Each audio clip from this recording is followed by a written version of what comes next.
First, open the ABCproxy client. These are the IPs that your account has. You can also search for the ones you want.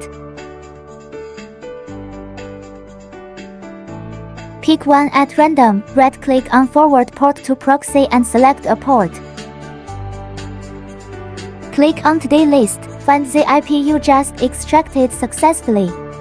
Same as before, right-click on Forward Port to Proxy.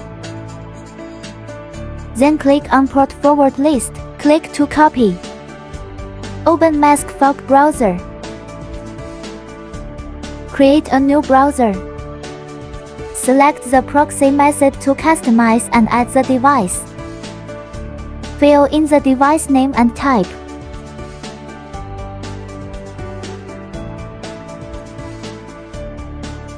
Then enter the IP address and port you just extracted successfully.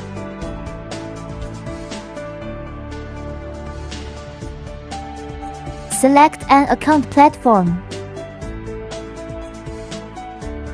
Check proxy. Finally click OK. Now you can start using it.